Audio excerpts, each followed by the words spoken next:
This is outrageous. If you talk about my crimes, I put you in jail. Right away.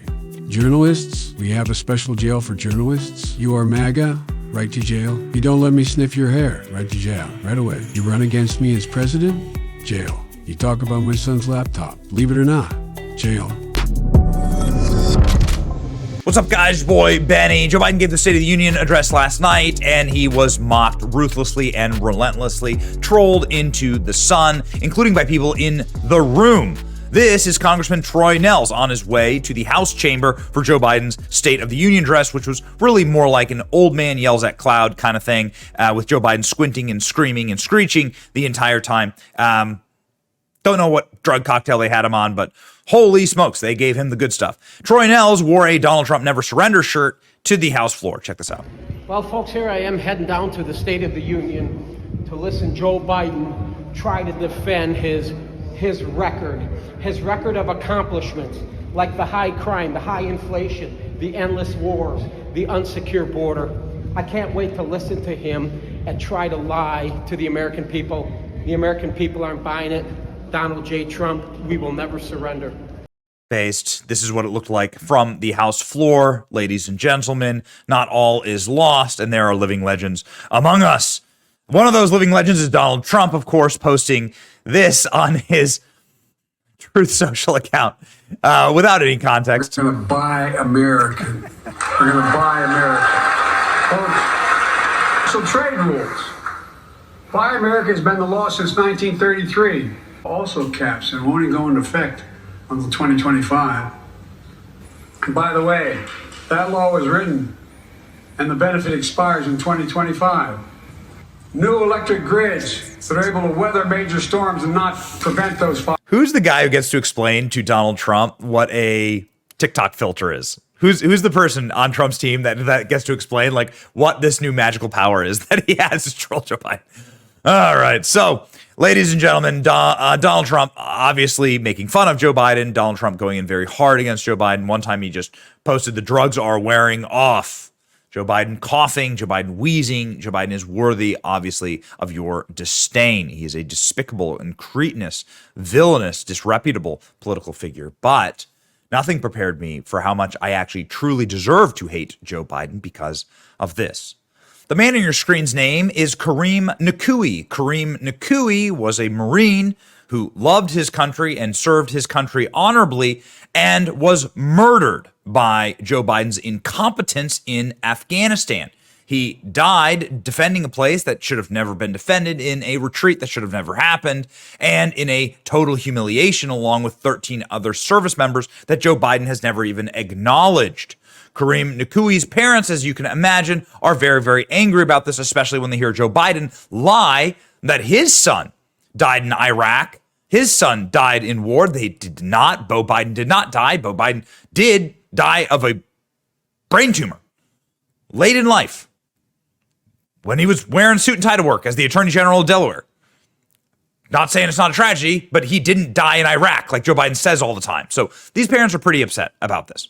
Well, ladies and gentlemen, Steve Nakui, who is the father of Kareem, was inside of the House chamber last night.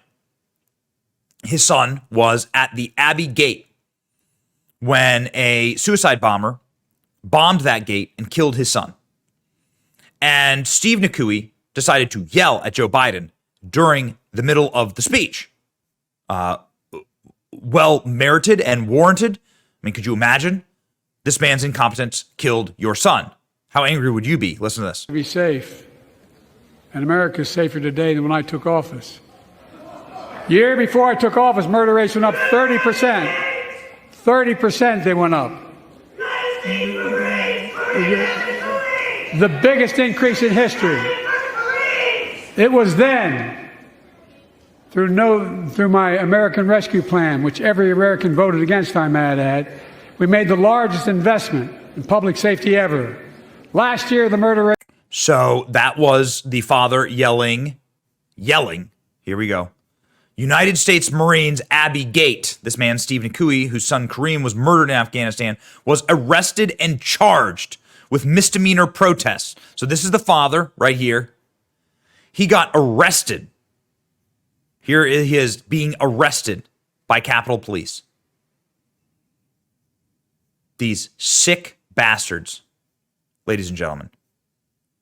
Biden had a Gold Star father arrested tonight. His son was killed during Biden's disastrous Afghanistan withdrawal.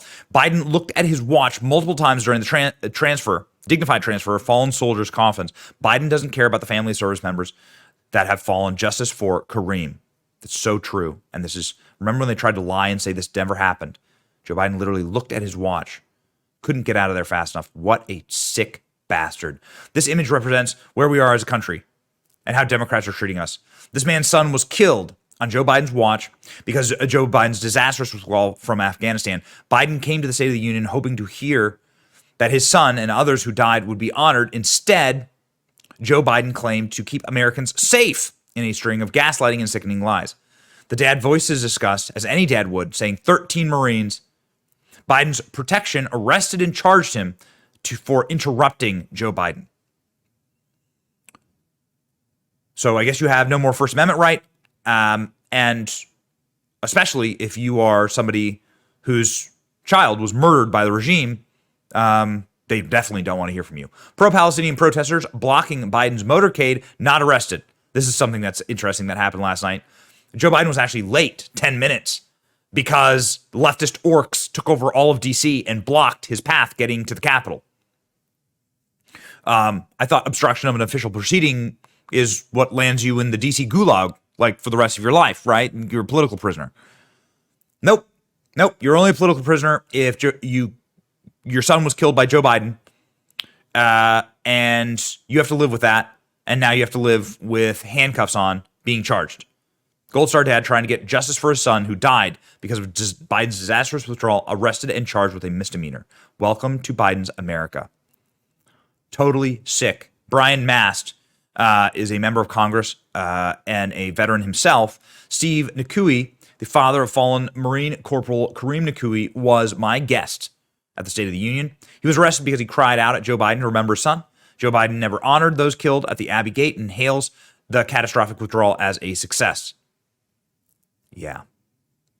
So Steve Nakui's fellow Gold Star families gave him a hero's welcome after he was freed from his completely deranged arrest. Here he is walking into a hero's welcome in Washington, D.C. Much deserved. Good on ya. Kareem Nakui has been freed, a member of Congress. This is Brian Mast right here, member of Congress, freed him.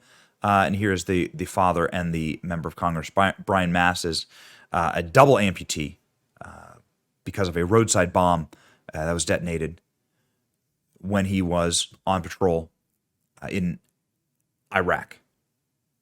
And so Brian Mast certainly knows firsthand the dangers of war and was there to help out and invited this great man.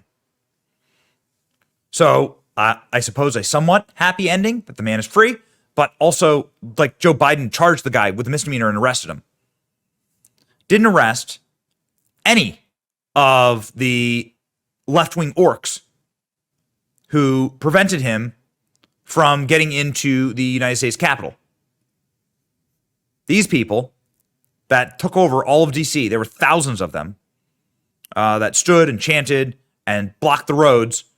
None of them got a single charge. None of them caught a single case.